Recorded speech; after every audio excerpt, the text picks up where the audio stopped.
শীত মৌসুম হলো মুমিন বান্দার জন্য বসন্ত মৌসুম। এই শীত মৌসুম আমাদেরকে জাহান্নামের আগুনের কথা স্মরণ করিয়ে দেয়। গরমের প্রচণ্ড গরমে উত্তাপে যখন গরম অনুভূত হয় তখন এটা হলো জাহান্নামের একটি নিঃশ্বাস। ওয়া আশাদ্দু মা তাজিদুনা মিনাল বারদি মিন জামহারিরিহা। আর শীতের প্রচণ্ড শীতে যখন মানুষেরা থরথর করে কাঁপে তখন এটা হলো জাহান্নামের আরেকটি নিঃশ্বাস। আপনার পবিত্রতা অর্জিত না হলে সালাত কায়েম করা সঠিক হবে, সালাত কায়েম করাও সঠিক হবে না। এই জন্য শীত মৌসুমে আপনাকে যথাযথভাবে আপনার মন চাইবে না উযু করতে। এই শীত মৌসুমে দিনের বেলা ছোট্ট থাকার কারণে দীর্ঘ সময় ধরে না খেয়ে থাকতে হয় না। কি বলেন ঠিক না? দীর্ঘ সময় ধরে আপনাকে পিপাসার্ত হয়ে থাকতে হয় না। তাই সহজেই এই দিনগুলি ছোট্ট হওয়ার কারণে সহজেই সিয়াম পালন করা সহজ না কঠিন হয়? সহজ হয়ে যায়। শীত মৌসুমে সিয়াম পালন করা ঠান্ডা গনিমতের মালের মতো। ব্যক্তি যদি মন আল্লাহর সন্তুষ্টির জন্য, কার সন্তুষ্টির জন্য? আল্লাহকে চায়, আল্লাহর ভালোবাসা চায়, আল্লাহর নৈকট্য অর্জন করতে চায়, আল্লাহর খুশি রেজামন্দি চায়, এই উদ্দেশ্যে যদি একটি দিনের জন্য সিয়াম পালন করে আল্লাহ রাব্বুল আলামিন ওই ব্যক্তি এবং জাহান্নাম থেকে 70 বছরের দূরত্ব সৃষ্টি করে দিয়ে দেবেন। একজন ইমানদার বান্দার জীবনের সবচেয়ে গুরুত্বপূর্ণ সময়টা হচ্ছে তার রাতের সময়। আপনি যদি এই রাতের এই সময়টাকে গুরুত্ব সহকারে না চিন্তা ভাবনা না করেন, পরিকল্পনা না করেন, তাহলে অচিরেই আপনার শরীরটা ভেঙে যাবে, আপনার শরীরে মন মস্তিষ্কটা পরিবর্তন হয়ে যাবে। আমাদের বর্তমান যুব সমাজের এই সবচেয়ে বড় সমস্যাটা হচ্ছে রাত জাগা। কি জাগা? রাত জাগা। দুনিয়া এবং আখিরাতের মধ্যে যত কল্যাণকর বিষয় রয়েছে, আপনি যদি দুনিয়ার মধ্যে প্রতিষ্ঠিত হতে চান, দুনিয়ার মধ্যে যদি কোনো প্রশংসিত ব্যক্তি হিসাবে নিজেকে প্রতিষ্ঠিত করতে চান, তাহলে নিয়মিত তাহাজ্জুদ সালাতের পর অভ্যাস করে ফেলুন। আমাদের মধ্যে ঘুমের প্রথম অধিবেশন শুরু হয় ফজর সালাতের আগে, ঘুমের দ্বিতীয় অধিবেশন শুরু হয় ফজর সালাতের পরে, তাই না? এবং আমাদের মধ্যে অনেকেই বলে তার রাত শুরু হয় নাকি ফজর সালাতের পরে। আমাদের মাদ্রাসার স্টুডেন্ট বলেন, আমাদের স্কুল কলেজ বিশ্ববিদ্যালয় বলেন, ফজর সালাতের পরে তাদের শরীর চর্চা হবে ক্লাসের মতো গুরুত্বপূর্ণ আরেকটি ক্লাস। আজকে আপনাদের সামনে মুমিন জীবনের একটি গুরুত্বপূর্ণ টপিক নিয়ে আলোচনা শেয়ার করতে চাই। সে বিষয়টি হচ্ছে শীত মৌসুম মুমিনের বসন্তকাল। আশ-শিতাউ রাবিউল মুমিন। শীত মৌসুম মুমিনের বসন্তকাল, এই বিষয়টি নিয়েই আপনাদের সামনে আলোচনা উপস্থাপনা করার চেষ্টা করব ইনশাআল্লাহ তাআলা। শীত মৌসুম এর গুরুত্ব করণীয় নিয়ে শুরুতেই যে কথাটি বলতে চাই, শীত এই মৌসুমটি অধিকাংশ মানুষের একটি প্রিয় মৌসুম এবং মহান আল্লাহ রাব্বুল আলামিনের কাছেও এই মৌসুমটি অত্যন্ত প্রিয়। কেননা এই মৌসুমেই মহান আল্লাহ সুবহানাহু ওয়া তাআলার নৈকট্য অর্জন করা যায় সহজভাবে। যে হাদিসটি ইমাম আল আহমদ রাহিমাহুল্লাহ তার মুসনাদের মধ্যে উল্লেখ করেছেন, আল্লাহ রাসূল সাল্লাল্লাহু আলাইহি ওয়াসাল্লাম তিনি বলছেন, আশ-শিতাউ রাবিউল মুমিন। শীত মৌসুম হলো মুমিন বান্দার জন্য বসন্ত মৌসুম। রাসূল সাল্লাল্লাহু আলাইহি ওয়াসাল্লাম শীত মৌসুমকে কোন মৌসুমের সাথে তুলনা করেছেন? বসন্ত ঋতুর সাথে তুলনা করেছেন। এর কারণটা কি? ইমাম ইবনে রাজব আল হাম্বলি রাহিমাহুল্লাহ তিনি এই শীত মৌসুমকে কেনই বা আল্লাহ রাসূল সাল্লাল্লাহু আলাইহি ওয়াসাল্লাম এই শীত মৌসুমকে বসন্ত ঋতুর সাথে তুলনা করেছেন, কারণটা কি? তিনি কারণটা উল্লেখ করতে গিয়ে বলেন, ইন্নামা কানা আশ-শিতাউ রাবিউল মুমিন। শীত মৌসুমটা হলো মুমিনের জন্য বসন্ত ঋতু বা বসন্ত মৌসুম এই হিসেবে উল্লেখ করা হয়েছে, কেননা শীত মৌসুমে একজন ইমানদার বান্দা আল্লাহ রাব্বুল আলামিনের নৈকট্য অর্জন করার জন্য মাঠে ময়দানে ঘুরে বেড়ায়। মহান আল্লাহ সুবহানাহু ওয়া তাআলার সন্তুষ্টি অর্জন করার জন্য সহজেই বিভিন্ন ধরনের আমল করতে পারে। কামা তারতাউল বাহাইমু ফি মারআর রাবি'। যেমনিভাবে বসন্ত মৌসুমে পশুরা মাঠে ময়দানে ঘুরে তারা খাবার আরোহণ করে এবং শরীরটা মোটা তাজা করে, তেমনিভাবে একজন ইমানদার বান্দা শীত মৌসুমে মহান আল্লাহর সন্তুষ্টি অর্জন করার লক্ষ্যে মাঠে ময়দানে ঘুরে বেড়ে সহজে খুব ভালো ভালো আমলগুলি পালন করে অর্জন করে মহান আল্লাহর নৈকট্য অর্জন করতে পারে। তাই আসুন আমরা এই মহান আল্লাহ সুবহানাহু ওয়া তাআলার প্রদত্ত এই শীত মৌসুমকে সামনে রেখে কিছু গুরুত্বপূর্ণ আমল নিয়ে আমরা আলোচনা করার চেষ্টা করি, যে আমল পালন করার মধ্য দিয়ে মহান আল্লাহ সুবহানাহু ওয়া তাআলার নৈকট্য অর্জন করতে পারি ইনশাআল্লাহ তাআলা। আজকের আলোচনায় আপনাদের সামনে এই সংক্ষিপ্ত পরিসরে এই মুমিনের অত্যন্ত গুরুত্বপূর্ণ মৌসুমকে সামনে রেখে সংক্ষিপ্ত পরিসরের 7টি সহজে পালনীয় আমল নিয়ে আলোচনা করার চেষ্টা করব ইনশাআল্লাহ তাআলা। আপনারা বলুন কয়টি আমল? 7টি আমল নিয়ে আলোচনা করার চেষ্টা করব ইনশাআল্লাহ তাআলা। মহান আল্লাহর কাছে তৌফিক কামনা করি যে এইভাবে আলোচনা করলে আপনাদের এবং আমাদের বোধগম্য হয়, আমাদের আমলের পরিবর্তন হয়, আমাদের দৃষ্টিভঙ্গির পরিবর্তন হয়, সেইভাবে আলোচনা করার তৌফিক দান করুন, আমরা সবাই বলি আমিন। সর্বপ্রথম করণীয় হলো, এই শীত মৌসুম আমাদেরকে জাহান্নামের আগুনের কথা স্মরণ করিয়ে দেয়। কার কথা স্মরণ করিয়ে দেয়? জাহান্নামের আগুনের কথা স্মরণ করিয়ে দেয়। বর্তমানে বাংলাদেশের বিভিন্ন এলাকায় তাপমাত্রা একেবারে নিচে নেমে গিয়েছে। তরতরে শীত, প্রচণ্ড শীতে মানুষেরা কাঁপছে। এই প্রচণ্ড শীত যে অনুভূত হচ্ছে, এই প্রচণ্ড শীত সম্পর্কিত বিষয়ে বিশ্বনবী মুহাম্মদুন সাল্লাল্লাহু আলাইহি ওয়াসাল্লামের পক্ষ থেকে একটি হাদিস বর্ণিত হয়েছে, যে হাদিসটি ইমামুল বুখারী ও মুসলিম রাহমাতুল্লাহি আলাইহিমা তার সহিহাইনের মধ্যে উল্লেখ করেছেন। আল্লাহ রাসূল সাল্লাল্লাহু আলাইহি ওয়াসাল্লাম তিনি বলেন, ইশতাকাতিন নারু ইলা রাব্বিহা, জাহান্নামের আগুন মহান আল্লাহর কাছে নালিশ করে বলেছে। কে নালিশ করে বলেছে? জাহান্নামের আগুন আল্লাহর কাছে নালিশ করে বলেছে, আকালা বা'দি বা'দা, হে রব, ইয়া রব, হে আমার প্রতিপালক, হে আমার রব, আমার জাহান্নামের একাংশ অন্য আরেকাংশকে খেয়ে ফেলছে। জাহান্নামের আগুন এক অংশ অন্য অংশকে খেয়ে ফেলছে। তখন আল্লাহ সুবহানাহু ওয়া তাআলা ফাআযিনা লাহা বিনাফাসাইনি, জাহান্নামকে দুটি নিঃশ্বাস ফেলার সুযোগ করে দিয়েছেন। কয়টি নিঃশ্বাস ফেলার? 2টি নিঃশ্বাস ফেলার সুযোগ করে দিয়ে দিলেন। নাফাসুন ফিশ শিতাই ওয়া নাফাসুন ফিস সাইফি, একটি নিঃশ্বাস, যে নিঃশ্বাস সে শীতের মৌসুমে নিঃশ্বাস ফেলে। কোন মৌসুমে ফেলে? শীতের মৌসুমে নিঃশ্বাস ফেলে। ওয়া নাফাসুন ফিস সাইফি, আরেকটি নিঃশ্বাস হলো গরমের মৌসুমে। আল্লাহ রাসূল সাল্লাল্লাহু আলাইহি ওয়াসাল্লাম বলেন, ফাআশাদ্দু মা তাজিদুনা মিনাল হাররি মিন সামুমিহা, গরমের প্রচণ্ড গরমে উত্তাপে যখন গরম অনুভূত হয় তখন এটা হলো জাহান্নামের একটি নিঃশ্বাস। ওয়া আশাদ্দু মা তাজিদুনা মিনাল বারদি মিন জামহারিরিহা, আর শীতের প্রচণ্ড শীতে যখন মানুষেরা থরথর করে কাঁপে তখন এটা হলো জাহান্নামের আরেকটি নিঃশ্বাস। তাহলে আমরা বিশ্বাস করি যে হাদিসটি সহিহ বুখারীর মধ্যে বর্ণিত হয়েছে, যে বর্তমান সময়ে যে আমরা প্রচণ্ড শীতে থরথর করে মানুষেরা কাঁপছে, এটা হলো মূলত জাহান্নামের একটি নিঃশ্বাস। তো এই জাহান্নামের আযাবের কথা এই শীত মৌসুম আমাদেরকে স্মরণ করিয়ে দিচ্ছে। এই জন্য আপনারা দেখবেন বিশ্বনবী মুহাম্মদুন সাল্লাল্লাহু আলাইহি ওয়াসাল্লাম সেই জাহান্নামের আগুন থেকে সব সময় মন আল্লাহর কাছে আশ্রয় প্রার্থনা করতেন। যে হাদিসটি সহিহ মুসলিমের মধ্যে বর্ণিত হয়েছে, আল্লাহ রাসূল সাল্লাল্লাহু আলাইহি ওয়াসাল্লাম তিনি বলেন, ইযা তাশাহাদা আহাদুকুম ফালইস্তাইয বিল্লাহি মিন আরবাইন, তোমাদের মধ্যে যখন কেউ তাশাহুদ পড়বে, আমরা তাশাহুদ পড়ি না? শেষ বৈঠকে তাশাহুদ পড়ি কিনা? তাশাহুদ পড়ি। শেষ বৈঠকের শেষের দিকে আল্লাহ রাসূল সাল্লাল্লাহু আলাইহি ওয়াসাল্লাম তিনি বলছেন, তোমাদের মধ্যে যেন 4টি বিষয় থেকে সে মহান আল্লাহর কাছে আশ্রয় প্রার্থনা করে। কয়টি বিষয় থেকে? 4টি বিষয় থেকে যেন আশ্রয় প্রার্থনা করে।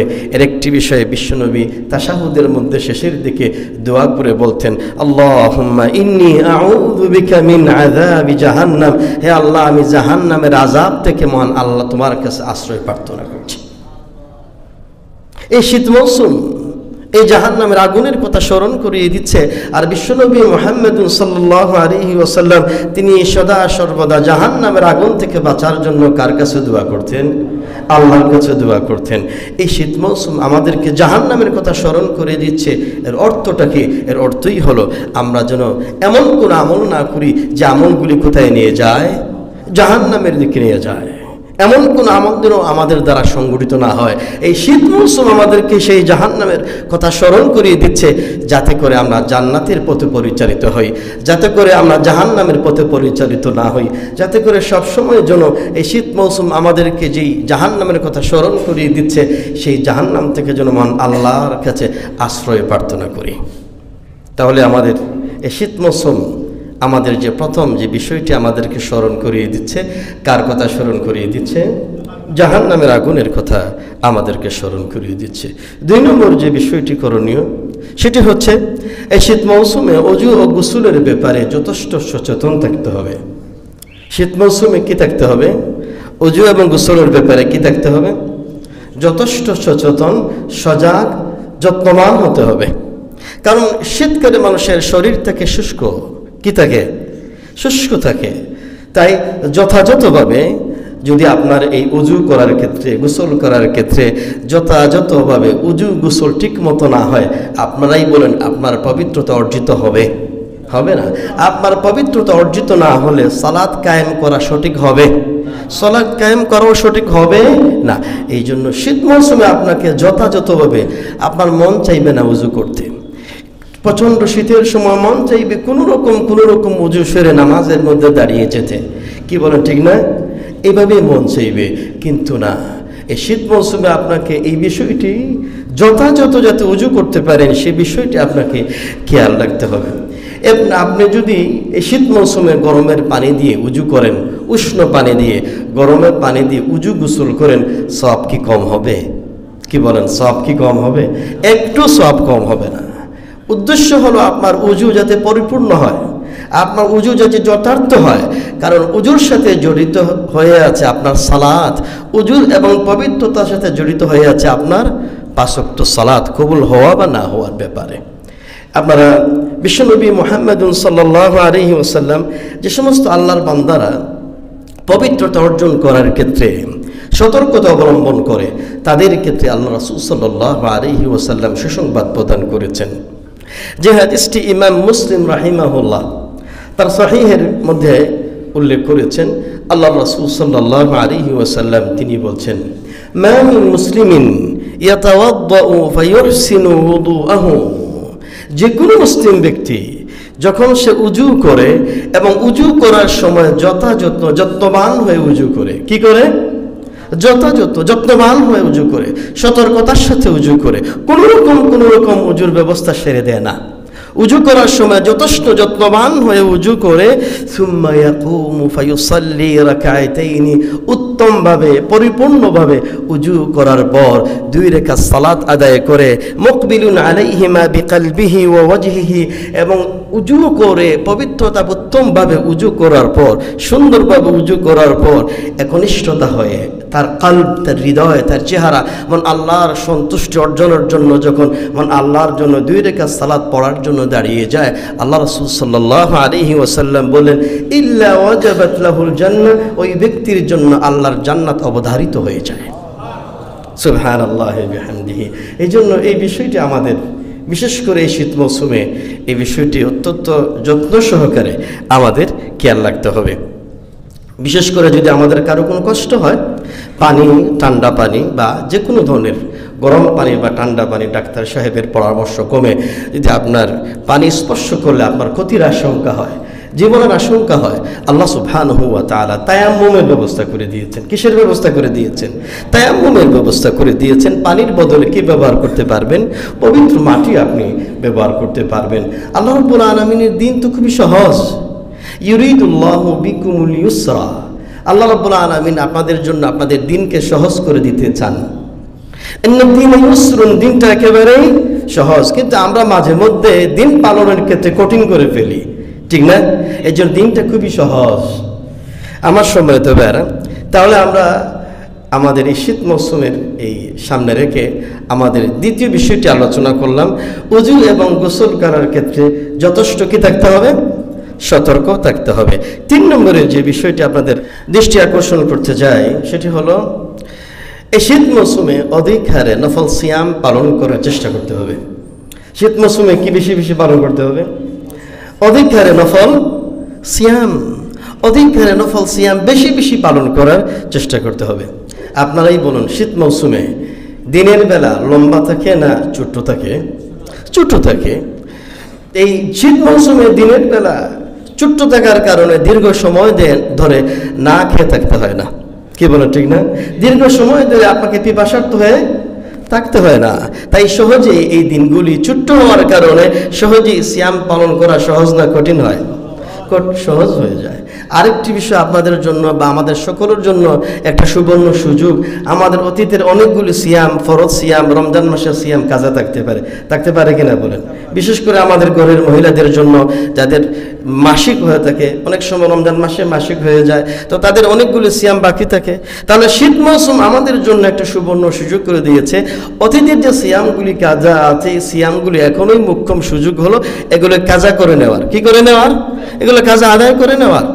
তেমনিভাবে এই শীত মৌসুমে আমাদের জন্য আরেকটি সুবর্ণ সুযোগ, যে সুযোগটি যে বিশ্বনবী মুহাম্মদ সাল্লাল্লাহু আলাইহি ওয়াসাল্লামের নিয়মিত যে সুন্নত আমলটি, এই নিয়মিত সুন্নত আমলটি পালন করা একটা সুবর্ণ সুযোগ আমাদের সামনে চলে এসেছে। আল্লাহ রাসূল সাল্লাল্লাহু আলাইহি ওয়াসাল্লাম তিনি প্রতি সোম এবং বৃহস্পতিবারে কি রাখতেন? রোজা রাখতেন। আল্লাহ রাসূল সাল্লাল্লাহু আলাইহি ওয়াসাল্লাম তিনি প্রতি চন্দ্র বা হিজরি মাসের প্রতি 13, 14 এবং 15 তারিখে আইয়ামিল বীদ, এই 3টি দিনে কি পালন করতেন? তিনি রোজা পালন করতেন। এই যে একটা প্র্যাকটিস, এই যে একটা আমল, এই আমলটি রাসূল সাল্লাল্লাহু আলাইহি ওয়াসাল্লাম তিনি সবসময় পালন করতেন। সোমবার দিনের ফজিলত সম্পর্কে যখন প্রশ্ন করা হয়েছে, তখন রাসূল সাল্লাল্লাহু আলাইহি ওয়াসাল্লাম তিনি বলেছেন, যাকা ইয়াউমুন উলিদতু ফীহি, সোমবার তো সেই দিন যেই দিনে আমি নবী মুহাম্মাদুন সাল্লাল্লাহু আলাইহি ওয়াসাল্লাম জন্মগ্রহণ করেছি। এই জন্য সোমবার দিনের যদি আমরা বিশ্বনবীর সুন্নাহকে, বিশ্বনবীকে ভালোবাসতে চাই, বিশ্বনবীর হক আদায় করতে চাই, ভালোবাসার প্রমাণ দিতে চাই, তাহলে বিশ্বনবী মুহাম্মাদুন সাল্লাল্লাহু আলাইহি ওয়াসাল্লামের ভালোবাসার জন্য আমরা প্রতি সোমবারে কি পালন করব? ইনশাআল্লাহ সিয়াম পালন করার আমরা চেষ্টা করব। বিশেষ করে ইমাম আত-তাবারানী রাহিমাহুল্লাহ আন আমির ইবনে মাসউদ থেকে একটি হাদিস বর্ণনা করেছেন। আল্লাহ রাসূল সাল্লাল্লাহু আলাইহি ওয়াসাল্লাম তিনি বলছেন, আস-সাওমু ফিশ-শিতাই আল-গনিমাতুল বারিদা, শীত মৌসুমে সিয়াম পালন করা ঠান্ডা গনিমতের মালের মতো। ঠান্ডা গনিমতের মালের মতো। আপনি ঠান্ডা গনিমতের মাল বলতে যুদ্ধ অবস্থায় যে সম্পদ অর্জিত হয় তাকে কি বলা হয়? গনিমত বলা হয়। অনেক কষ্ট করে পরিশ্রম করে যুদ্ধের ময়দানে কাফির মুশরিকদের থেকে যে অস্ত্র, যে সম্পদ অর্জিত হয় তাকে কি বলা হয়? গনিমতের মাল। আর শীত মৌসুমে সিয়াম পালন করাটাকে এমন গনিমতের মাল হিসেবে উল্লেখ করা হয়েছে যে এমনভাবে আপনি সিয়াম পালন করবেন, যুদ্ধের ময়দানে এত কষ্ট করার প্রয়োজন হয়, কিন্তু শীত মৌসুমে সিয়াম পালন করলে, রোজা রাখলে যুদ্ধের ময়দানের মতো এত কষ্ট হবে না, সহজেই আপনি পালন করতে পারবেন। আর বিশেষ করে সিয়ামের, নফল সিয়ামের ব্যাপারে বা যে কোনো সিয়ামের ব্যাপারে আল্লাহ রাসূল সাল্লাল্লাহু আলাইহি ওয়াসাল্লামের যে হাদিসটি সহিহ মুসলিমের মধ্যে বর্ণিত হয়েছে, আল্লাহ রাসূল সাল্লাল্লাহু আলাইহি ওয়াসাল্লাম তিনি বলেন, মান সামা ইয়াওমান ফি সাবিলিল্লাহ বা'আদাল্লাহু ওয়াজহাহু আনিন নারি 70 খারিফা। কোন ব্যক্তি যদি মন আল্লাহর সন্তুষ্টির জন্য, কার সন্তুষ্টির জন্য? আল্লাহকে চায়, আল্লাহর ভালোবাসা চায়, আল্লাহর নৈকট্য অর্জন করতে চায়, আল্লাহর খুশি রেজামন্দি চায়, এই উদ্দেশ্যে যদি একটি দিনের জন্য সিয়াম পালন করে, আল্লাহ রাব্বুল আলামিন ওই ব্যক্তি এবং জাহান্নাম থেকে 70 বছরের দূরত্ব সৃষ্টি করে দিয়ে দেবেন। এর অর্থই হলো জাহান্নাম থেকে আপনাকে দূরে সরে দিয়ে দেবেন, জান্নাতের পথে আপনাকে পরিচালিত করবেন। এই জন্য আপনারা দেখবেন যারাই সিয়াম পালন করে তাদের মনের মধ্যে, হৃদয়ের মধ্যে গুনার চিন্তা ভাবনা কম হয় না বেশি হয়? কথা বলেন না, কম হয় না বেশি হয়? কম হয়, কারণ শরীরটা দুর্বল হয়ে থাকে। সে সবসময় নিজের মধ্যে মনে করে থাকে আমি সিয়াম পালনরত অবস্থায় আছি, কে দেখছেন আমাকে? কে? আল্লাহ রাব্বুল আলামিন। এই যে অনুভূতি জাগ্রত হয়, এই অনুভূতি জাগ্রত হওয়ার মধ্য দিয়েই আল্লাহ রাব্বুল আলামিন তাকে তার নিকটবর্তী করে তুলেন। এই জন্য এই দিনগুলি আপনার জন্য, আমাদের ছেলে মেয়েদের জন্য, ছেলে মেয়েদেরকে অভ্যস্ত করান, পরিবারের সদস্যদেরকে অভ্যস্ত করান। আমরা যে পরিমাণে যেগুলি খাচ্ছি, ফরমালিনযুক্ত খাবার খাচ্ছি, এগুলি খাওয়ার পরে তো এগুলি কিন্তু রিফাইন হচ্ছে না, পরিষ্কার পরিচ্ছন্নতার কাজ হচ্ছে না, কিন্তু সিয়াম এই পালন করার মধ্য দিয়ে এগুলি পরিষ্কার পরিচ্ছন্নতার কাজ হয়। এই জন্য বিশ্বের বড় বড় ডাক্তারি বিজ্ঞানীরা এই সিয়ামকে নিয়ে গবেষণা করে নোবেল প্রাইজ পর্যন্ত তারা পেয়ে যাচ্ছেন। এবং বড় বড় ডাক্তার বিজ্ঞানীরা বলছেন যে প্রতি মাসে চন্দ্র মাসে যে আল্লাহ রাসূল সাল্লাল্লাহু আলাইহি ওয়াসাল্লাম 3 দিন 13, 14, 15 তারিখে সিয়াম পালন করার কথা কেন বললেন, এ নিয়ে কি গবেষণা করে তারা দেখতে পেয়েছেন যে প্রতি মাসে এই 3 দিন একাধারে সিয়াম পালন করলে রক্তের মধ্যে যে এরকম জার্ম তৈরি হয়, ভাইরাস তৈরি হয়, এই 3 দিন একাধারে সিয়াম পালন করার কারণে আল্লাহ রাব্বুল আলামিন রক্তগুলিকে পরিষ্কার করে দিয়ে দেন। তো এই বিষয়টি আমরা খাবার খাচ্ছি, আল্লাহর নিয়ামত গ্রহণ করছি, এই নিয়ামতের পাশাপাশি ইবাদতের মাধ্যমে আল্লাহর সন্তুষ্টির পাশাপাশি যেন আমরা আমাদের শরীরটাকে ভালো রাখতে পারি। আর শরীরটা ভালো রাখা যায় এই সিয়ামের মাধ্যমে। কিসের মাধ্যমে? এই সিয়ামের মাধ্যমে। আল্লাহ রাব্বুল আলামিন আমাদের তৌফিক দান করুন, আমরা সবাই বলি আমিন।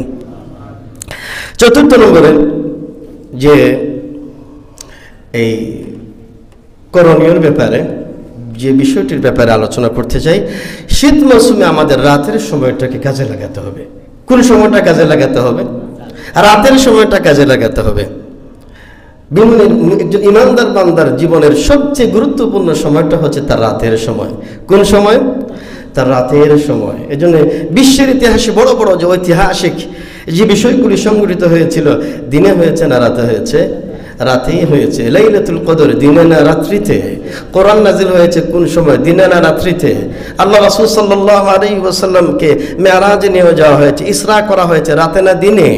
রাত্রিতে। এই জন্য বিশ্বের বড় বড় সময়গুলি সেটা হচ্ছে গুরুত্বপূর্ণ মুহূর্ত হচ্ছে রাতের সময়। এই জন্য আল্লাহ রাসূল সাল্লাল্লাহু আলাইহি ওয়াসাল্লাম তিনি বলছেন, ইয়ানজিলু রাব্বুনা ইলা সামাঈদ দুনিয়া, আল্লাহ রাব্বুল আলামিন প্রত্যেক রাতেই কিন্তু প্রথম আসমানে আগমন করেন। বিশেষ করে রাতের যখন 1/3 বাকি থাকে তখন আল্লাহ রাব্বুল আলামিন অবতরণ করে বলেন, হাল মিন দাঈন ফাস্তাজিব লাহ, কেউ কে আছে আমাকে দোয়া করবে, আমি তাকে তার দোয়ার সাড়া দিয়ে দেই। কারো কোনো প্রয়োজন আছে, আমি তার প্রয়োজন মিটাইয়ে দেই। কেউ গুনাহ করেছে, গুনার জন্য পানা চাইবে, আমি তাকে মাফ করে দেই। এটা প্রত্যেক রাত্রিতে। এই জন্য রাতের এই মুহূর্তটা আপনার জন্য আমার জন্য খুবই গুরুত্বপূর্ণ। আর বিশেষ করে এই গুরুত্বপূর্ণ মুহূর্তটা এই শীত মৌসুমে পাওয়াটা অর্জন করাটা আপনার আমার জন্য সহজ না কঠিন? আপনারা বলেন। একেবারেই সহজ। কারণ বর্তমানে আপনারা দেখবেন যে এশার সালাত আমরা শেষ করি কয়টায়? 7:30টার দিকে যদি শেষ করে ফেলি, 8টার দিকে এশার সালাত শেষ হয়ে যায়। 8টার পরে যদি আপনার কোনো সংক্ষিপ্ত প্রোগ্রামও থাকে, এই সংক্ষিপ্ত প্রোগ্রাম শেষ করে খাবার দাবার অর্জন করে রাত 10টা অথবা 10:30টার দিকে ঘুমোতে যাওয়া সহজ না কঠিন বলেন আপনারা? একেবারেই সহজ। আর ফজরের সালাত হয় 5-6টা কয় দিকে? 10 বা 15-র দিকে ফজরের সালাত হয়।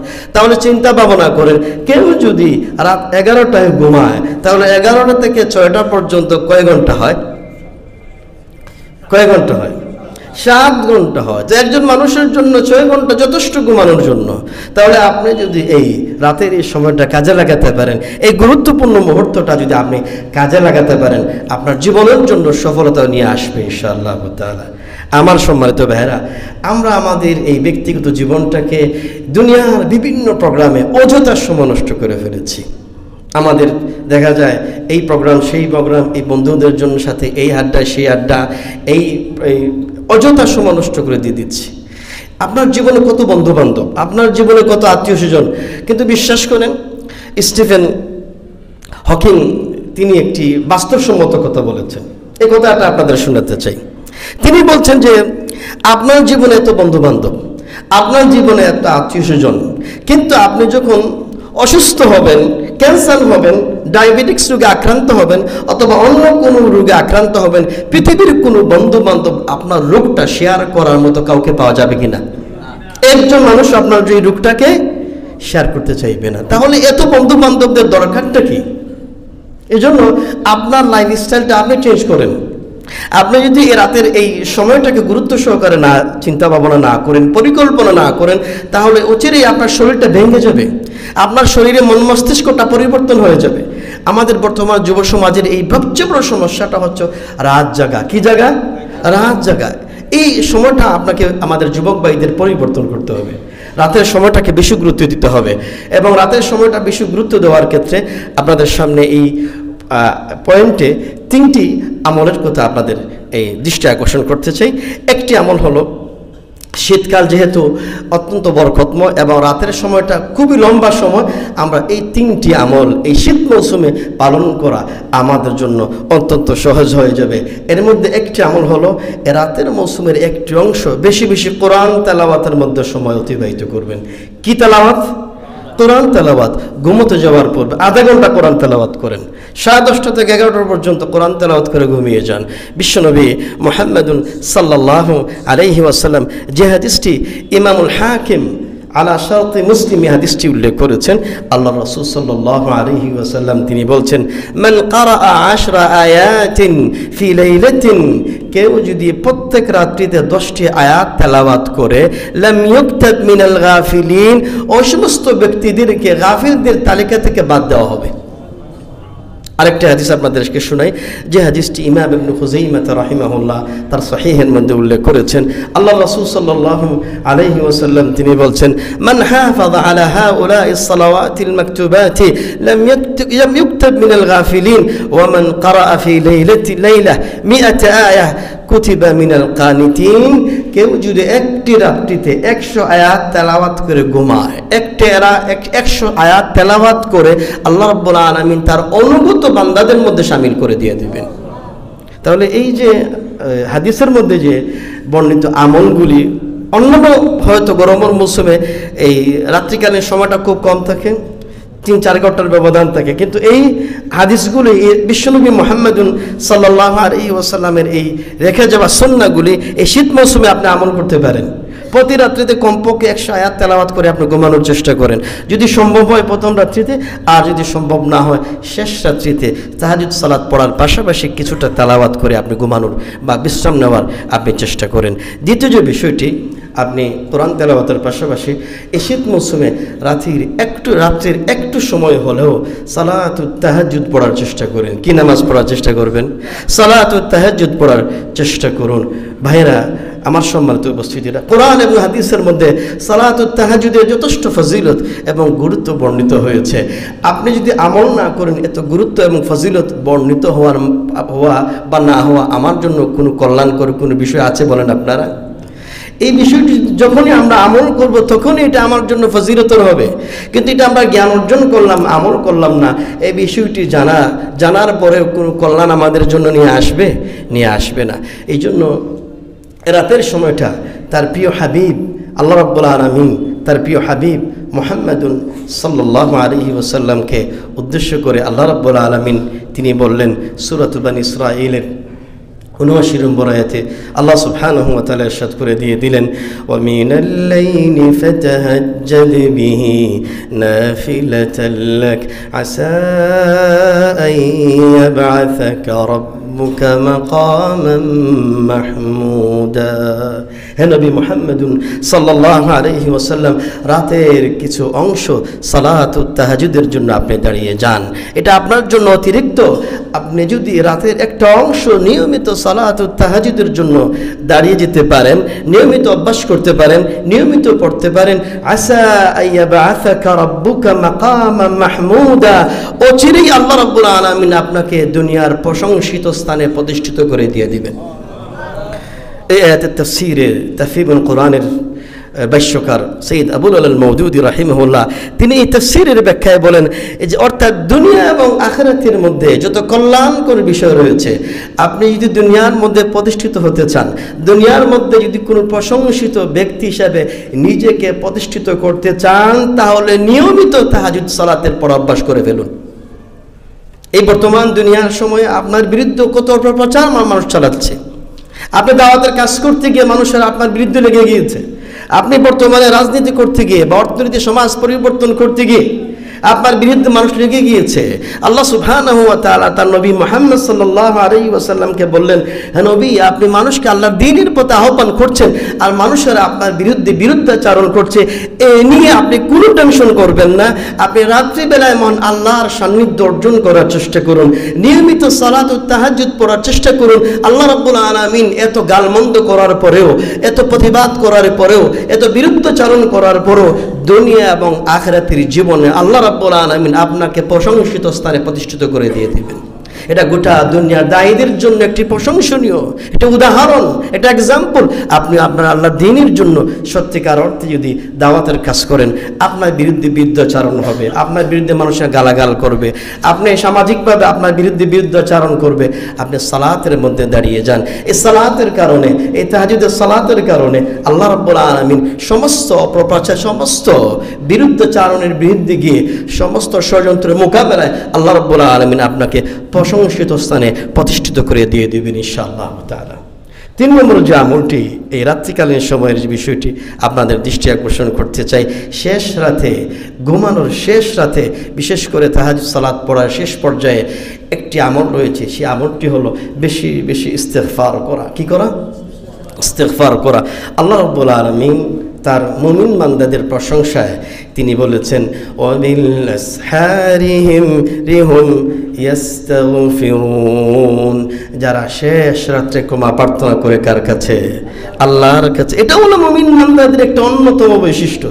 আমার সম্মানিত ভাইরা, এই যে কোরআন এবং সুন্নাহর মধ্যে এত ফজিলতের কথা, সুন্দর সুন্দর আমলের কথা বর্ণিত হচ্ছে, আর আপনি যদি আমল না করেন, এত ফজিলত জানার কোনো মানে আছে? আপনারা বলেন, কোনো মানে নেই। এই জন্য এই শীত মৌসুম আমাদের জন্য এই গুরুত্বপূর্ণ ফজিলত অর্জন করার জন্য সহজ করে দিয়েছে। বলুন আলহামদুলিল্লাহ। 5 নম্বরের করণীয়, সেটা হলো ফজর সালাতের পরে সজাগ থাকার চেষ্টা করবেন। ফজর সালাতের পরে কি করবেন? ঘুমাবেন না, ফজর সালাতের পরে সজাগ থাকার চেষ্টা করবেন। ফজর সালাতের পরে সজাগ থাকার চেষ্টা করবেন। আমাদের মধ্যে আমরা অনেকে ঘুমিয়ে পড়ি। আমাদের মধ্যে ঘুমের প্রথম অধিবেশন শুরু হয় ফজর সালাতের আগে, ঘুমের দ্বিতীয় অধিবেশন শুরু হয় ফজর সালাতের পরে, তাই না? এবং আমাদের মধ্যে অনেকেই বলে তার রাত শুরু হয় নাকি ফজর সালাতের পরে। এটা একটা মারাত্মক ধরনের ভুল দৃষ্টিভঙ্গি। আপনি আল্লাহ রাব্বুল আলামিন যে সিস্টেম পদ্ধতি আপনি চেঞ্জ করে ফেলছেন, এটা কেমন কথা? আল্লাহ সুবহানাহু ওয়া তাআলা রাতকে দিয়েছেন কিসের জন্য? ঘুমানোর জন্য, বিশ্রামের জন্য। আর দিনকে দিয়েছেন কিসের জন্য? উপার্জন করার জন্য, রুজি রোজগার করার জন্য। এই জন্য আল্লাহ রাসূল সাল্লাল্লাহু আলাইহি ওয়াসাল্লাম, যে হাদিসটি সুনান আবু দাউদের মধ্যে বর্ণিত হয়েছে, আল্লাহ রাসূল সাল্লাল্লাহু আলাইহি ওয়াসাল্লাম যে সমস্ত উম্মতের লোকেরা ফজর সালাতের সাথে সাথে অথবা ভোর হওয়ার সাথে সাথে কাজের মধ্যে বেরিয়ে পড়ে, উপার্জন করার জন্য বেরিয়ে পড়ে, রিজিক অন্বেষণ করার জন্য বেরিয়ে পড়ে, অথবা ইলম অর্জন করার জন্য বেরিয়ে পড়ে, আল্লাহ রাসূল সাল্লাল্লাহু আলাইহি ওয়াসাল্লাম ওই সমস্ত উম্মতের জন্য বরকতের দোয়া করে বলেছেন, আল্লাহুম্মা বারিক লি উম্মতি ফি বুকুরিহা। যে সমস্ত উম্মতেরা সকাল সকাল কাজ শুরু করে দেয়, তাদের কাজের মধ্যে তুমি বরকত দান করে দাও। সুবহানাল্লাহি বিহামদিহি। আসলে এই বরকতের বিষয়টি অনেকে মনে করে যেহেতু এটার মধ্যে বরকত আছে, ঘুমাইলে মনে হয় ঘুমের বরকত বেশি পাওয়া যায় নাকি? তা না, এই চিন্তাধারা করাটা ভুল আমার সম্মানিত ভাইরা। আপনি ঘুমানোর চেষ্টা করবেন না, ফজরের পরে ব্যায়াম করার চেষ্টা করুন। ফজরের পরে বাচ্চাদেরকে নিয়ে এক্সারসাইজ করুন, ব্যায়াম করুন। সাহাবা কেরাম রাদিয়াল্লাহু আনহুম তারা এক্সারসাইজ করতেন, শরীর চর্চা করতেন। এটাই আমাদের উদ্দেশ্য। এই জন্য আমি মনে করি যে সমস্ত প্রতিষ্ঠান ফজর সালাতের পরে শুধু পড়া আর পড়া, কোনো ব্যায়াম চর্চা নাই, কোনো এক্সারসাইজ নেই, এটা যেন না হয়।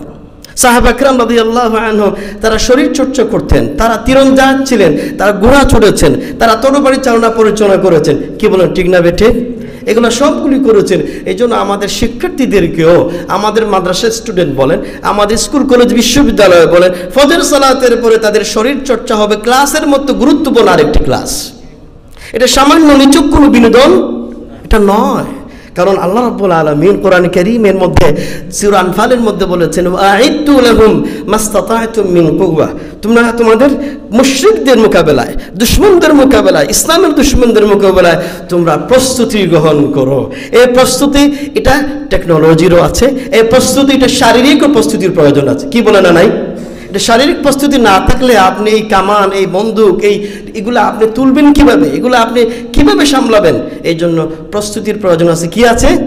শারীরিক প্রস্তুতিরও প্রয়োজন আছে। এই জন্য এই বিষয়টি নিছক কোনো খেলাধুলা, নিছক কোনো বিনোদন মনে করলে এটা ভুল হবে। এজন্য আপনি যত বেশি শারীরিক প্রস্তুতি গ্রহণ করবেন, শারীরিক ফিটনেসটা যত বেশি ভালো থাকবে, তত বেশি ইবাদত করতে ভালো লাগবে না খারাপ লাগবে? ভালো লাগবে। তো এই বিষয়টি আমাদের অবশ্যই আমাদের খেয়াল রাখতে হবে। ফজর সালাতের পরে কোনো ঘুমানোর কোনো প্রোগ্রাম করা যাবে না। ঘুমানোর যদি প্রয়োজন হয় কাইলুলা করবেন। বিশ্বনবীর আরেকটা সুন্নাহ কি করবেন? কাইলুলা করবেন। সেটা জোহরের আগে হতে পারে অথবা জোহরের পরে হতে পারে। দুপুরের খাবার গ্রহণ করার পর আধা ঘন্টার জন্য একটু কাইলুলা করবেন, একটু বিশ্রাম নেবেন, আপনার সময়টা খুব ভালো যাবে, দিনটা খুব ভালো যাবে। এই জন্য আমাদের এই যে প্রতিষ্ঠানগুলি আছে, অফিস আদালতগুলি আছে, এগুলো আমরা সবাই মিলে একটা আলোচনা শুরু করি যে আমাদের অফিস আদালতগুলি সকাল 7টা বা 8টার দিকে সবাইগুলো শুরু হয়ে যাবে। আমাদের ঢাকা থেকে অনেক ভাইয়ের বন্ধুরা আসেন, তারা বলেন সিলেটের মানুষেরা ঘুম থেকে উঠে সকাল 10টায়, দোকানপাট করে সকাল 10টায়। ঠিক না বেঠিক বলেন আপনারা? এটা খুবই আশ্চর্যজনক বিষয়। এটা কেমন কথা? আমি আরব বিশ্বে 2 যুগ ছিলাম। আরব বিশ্বে প্রত্যেকটি প্রতিষ্ঠান সকাল 7টায় ফজরের পরে শুরু হয়ে যায়। এমনকি তাদের অভিভাবকেরা 7টায় মাদ্রাসায় পৌঁছানোর জন্য ফজরের সালাতের আগে ঘর থেকে তারা বেরিয়ে পড়েন। কিন্তু আমাদের মধ্যে অ্যালার্ম দিয়ে সকাল 7টায়, অ্যালার্ম দিয়ে সকাল 8টায়, না আছে ফজরের সালাত, না আছে কিয়ামুল লাইল, না আছে সকালের বরকত বা রহমত, কিছুই পায় না, সবগুলো থেকে মারুম হয়ে যায়। আমার সম্মানিত ভাইরা, এরপরে যে বিষয়টি বলতে চাই 6 নম্বরের আমাদের করণীয়, সেটা হলো এই শীত মৌসুমে যাদের সামর্থ্য আছে তারা শীত বস্ত্র বিতরণ করার চেষ্টা করবেন। আমরা তো আল্লাহ রাব্বুল আলামিনের নিয়ামতে অনেকগুলি শীত বস্ত্র আমাদেরকে আল্লাহ দিয়েছেন। আমাদের 1টার জায়গায় 2টার জায়গায় 3টা 4টা কোট, আমাদের জাম্পার আছে কিনা নাই? আমরা যদি এই শীত মৌসুমে যাদের কাপড় নেই, শীতে তরতর করে কাঁপছে, তাদের পাশে একটু দাঁড়াতে পারি, এটা আল্লাহর কাছে গ্রহণযোগ্য হবে কি না হবে না বলেন? হবে। এটা জানার আমরা যে চেষ্টা করি।